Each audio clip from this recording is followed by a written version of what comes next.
Сайн бацгаана хүүхдүүд ээ. Өнөөдөр хичээлээ бүгдээрээ хамтдаа жилийн дөрвөн улирлаар харилцаана. Хичээлийн эхэнд бүгдээрээ сурах бичиг болон хичээлийн эмгэлтгүүнээ бэлтгэгээрэй. Өмнөх хичээлээрээ бид Монгол ор маань хэдэн улиралтай вэ? Аль улиралд хэд хэдгээр сарууд багтдаг вэ гэсэн хичээл үзсэн байгаа. Тэгвэл өмнөх хичээлээ бүгдээрээ баттгая. Монгол орны маань улирал маань өвөл, хавар, зуун, намар гэсэн дөрвөн улиралтай байх нь. Тэгвэл өвлийн улирлыг бүгдээрээ ажиглая. Энэ зурагт ямар үйл явдлыг дүрсэлсэн байна. Өвлийн улиралд ямар сарууд багтсан байна вэ гэдгийг өмнөх хичээл дээр үзсэн байгаа. 11, 12, 1-р сарууд багтсан байна. Тэгвэл хаврын улиралд ямар сарууд багтдаг вэ? Бүгдээрээ тунгаан бодъё. Одоо байгаа 2-р сар маань аль улиралд хамаарагддаг вэ? Тэгэхээр хаврын улирал маань 2, 3, 4-р сарууд багтдаг учраас одоо хаврын улирлын эхний сар байна. Тэгвэл эдгээр зургийг бүгдээрээ ажиглаад жилийн дөрвөн улирлыг өнгөөр ялгасан байна. Тэгвэл өвлийн улирал ямар өнгөтэй байна? Хаврын улирал ямар өнгөтэй байна? Зуун ямар байна? Намар ямар байна вэ гэдгийг зургаар илэрхийлсэн байна. Тэгвэл улирлыг бас бүгдээрээ хөгжмөөр илэрхийлж болдог. Хөгжмийн багш ууган цэцэг маань биднэрт өнөөдөр хөгжмөөр дөрвөн улирлыг илэрхийлэх талаар мэдээллийг өгөх юм. Бүгдээрээ хамтдаа хөгжмөө анхаарч сонсцгоо. Хөгжмөд ямар улирлыг дүрсэлж байна? Хөгжмөө сонсохын тулд ажиглаарай.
За сайн байна уу те? Бидний саяны сонссон хөгжим ямар улирлыг дүрсэлж илэрхийлсэн байгаа та нар сонсож чадсан уу? За одоо бүгдээрээ хамтдаа нэг онцгой таац. Дунд цагаан, хар, дараа, хурц ногоон, хонгор шин. Тэр юу вэ те? Одоо бүгдээрээ онцгой ямар онцгой болоо гэж бодох байцтай хэмнэлийг алгадчихсан. За бүгшээс анхаараа. Дунд, цагаан, хар, дараа, хурц, ногоон, хонгор, шар. За одоо бүгдээрээ хэмнэлээ алгадчихсан. Дунд, цагаан, хар, дараа, хурц, ногоон, хонгор, шар. За энэ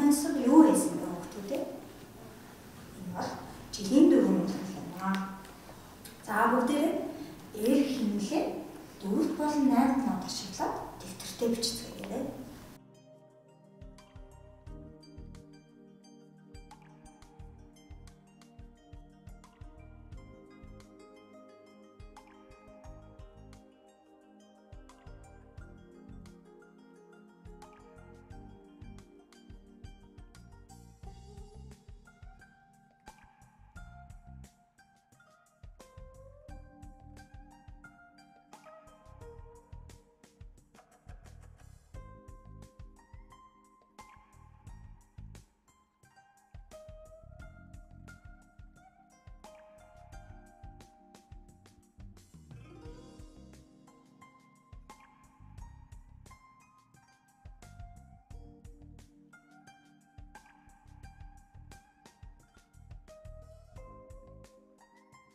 Одоо хүүхдүүдийн хамтдаа дахиад нэг хөгжмийн эсрэг сонсъё.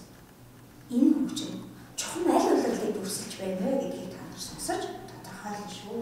За тодорхойлохдоо хөгжилтэй байна, гэрэл гэгээтэй байна, өнөгтэй байна, баяр хөөртэй байна гэдэг энэ үгсийг ашиглаад тодорхойлж болно шүү.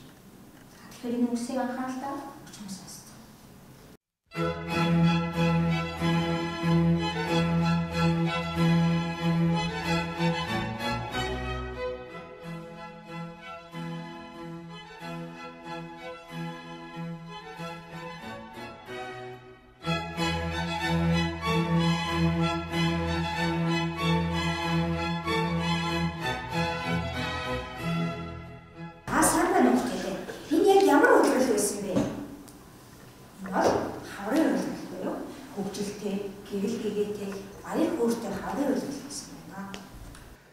Нэр нь л бид нар ингээ уянгалаг сайхан аялгауг сонсохоор хаврын улирлыг дүрсэж харуулсан байна тийм үү. Тэгвэл хавар байгаль болон хүмүүст ямар өөрчлөлт гардаг вэ? Тэгэхээр хавар цэцэг ногоо дэлгэрдэг юм байна, яргуу гарч ирдэг юм байна, байгаль сэрэгдэг юм байна тийм. Дулаан урин цаг ирж усны шууд маань халуун орноосоо ирдэг юм байна. Тэгвэл хаврын улирлынхаа ялгааг бүгдээрээ харцгаая. Эдгээр модуудыг ажиглаж харъя.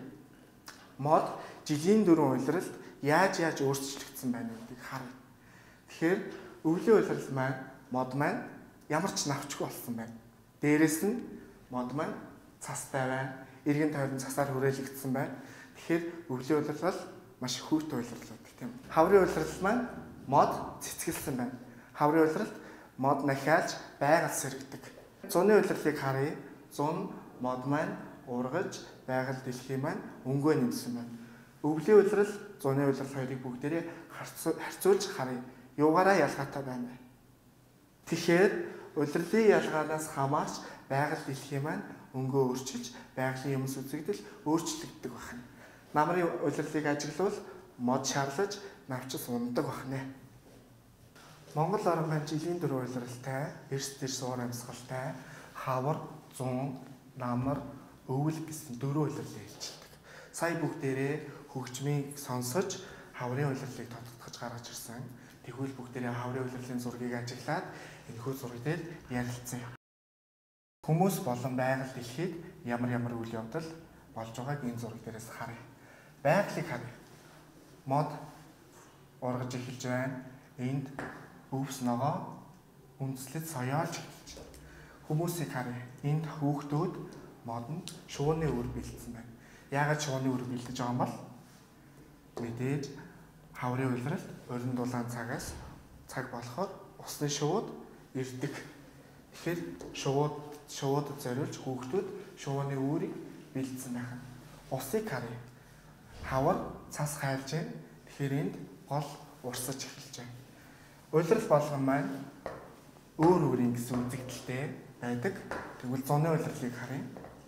Зун яасан байна гэхээр цэцэг ногоо дэлгэрчсэн, нар гарсан хүүхдүүд тоглож байна. Намрын улирлыг харъя.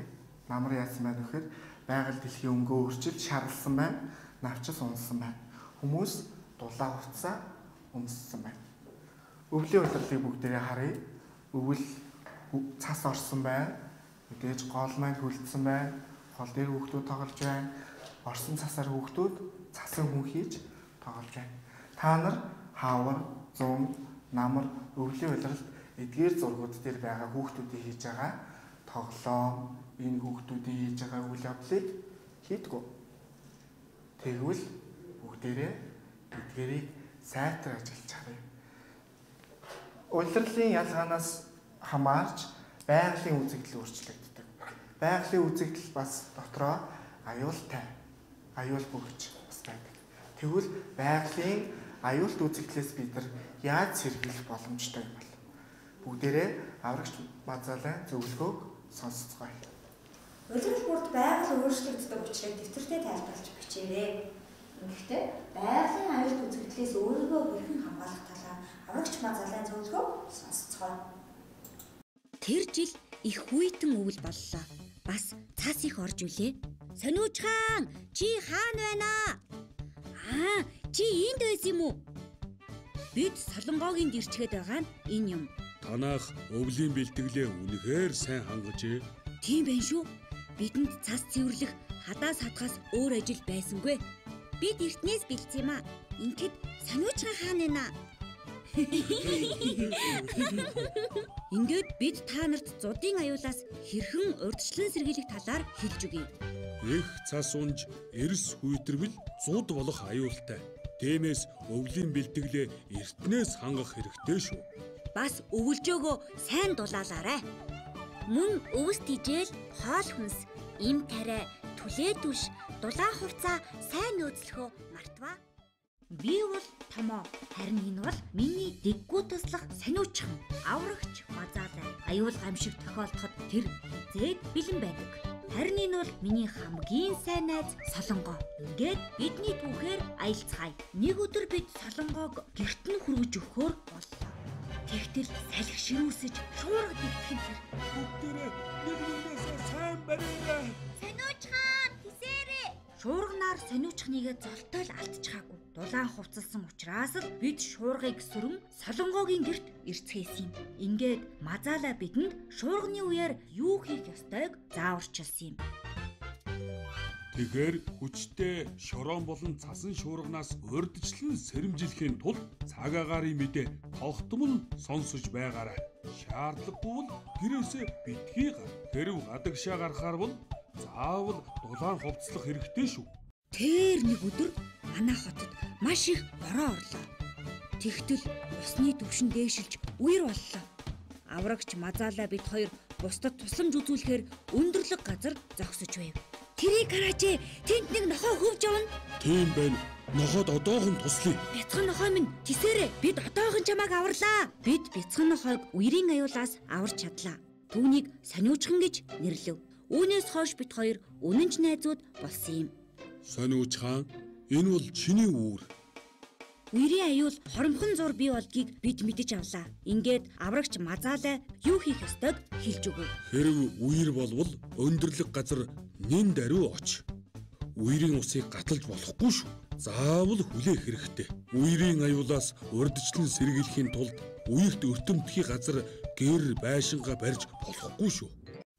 Энд нэг байна. Энд ч бас нэг байна. Сайн байна хүүхдүүдээ. Манай сониучхан ч бас нэгийг олж. Аймад ямар ч хоггүй боллоо шүү. Энэ хог айдаг хүмүүсийг дээ. Мазалай, тэнд гал гарч байна. Түүмрийг газар ахваас өмнө унтраахгүй болохгүй шүү. За. Бид арай хийж түүмрийг унтраав. Ингээд аврагч Мазалай бидэнд түүмрийн үеэр хэрхэх ёстойг хэлж өгсөн юм. Ой хэрийн бүсэд аялал зугаалгаар явахдаа асаасан галаа заавал бүрэн гүйцэд унтрааж байгаарай. Цогтой үнс нурмаа битүү тагтаа савнд хийх хэрэгтэй. Мөн тамхи шүдэнсний галыг эл задгаа хайж болохгүй шүү. Хөдөө орон нутагт хуурай өвс ихтэй, ой хэрийн бүс малын бэлчээрт явахдаа оч баригчгүй машин техникээр зорчихгүй байгаарай.